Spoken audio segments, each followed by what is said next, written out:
खींच दो तुम लहू से जमी पे लकीर, इस तरफ आने पाए ना रावण कोई। बहुत ध्यान से सुनिएगा और समझिएगा। ये तब की बात है जब शायद इस देश में असहिष्णुता और इस तरह की बकवास, या ये था कि बॉलीवुड में भगवाकरण चल रहा है। ये गाना प्रसून जोशी ने लिखा होता, ये गाना शुभम मंगला ने लिखा होता, तो छातियां पीट रहे होते अभी बहुत सारे लोग कि हाय हाय हाय हाय। इसलिए हल्के में मामला निकल गया, किसी ने आज तक छाती नहीं पीटी। मेरे अंदर तो कीड़ा है ना, मैं तो पागल आदमी, डिटेल में घुसता हूं।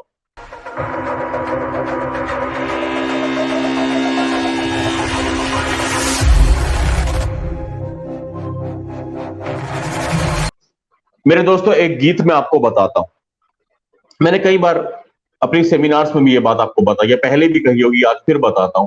60 के दशक का एक गीत है, शायद हकीकत फिल्म का गीत है ये।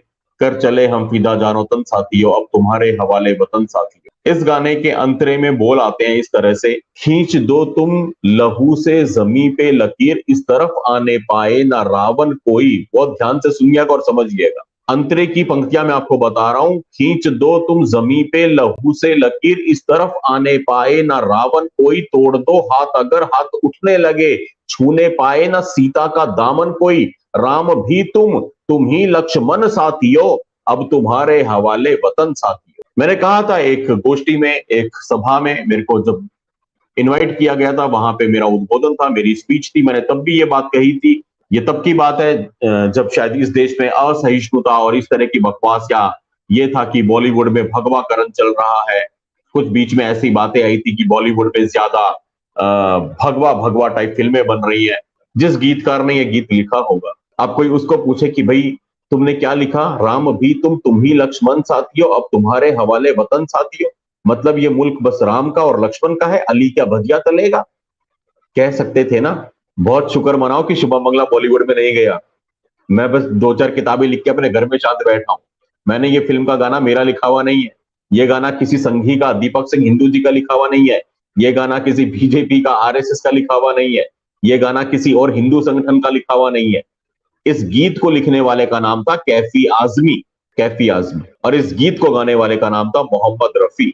अब ये बताओ, कैफी आजमी को मालूम है, कैफी आजमी जानते हैं कि हाँ ये देश राम का है, ये देश लक्ष्मण का है। इस देश की मिट्टी मिट्टी भगवान श्री राम से और भगवान हमारे हमारे आराध्यों से, हमारे देवों से। तो उन्होंने लिखा, ठोक बजा के लिखा, नहीं निकला फतवा। ये सच्चाई है इस देश की, और ये इस देश की मिट्टी है।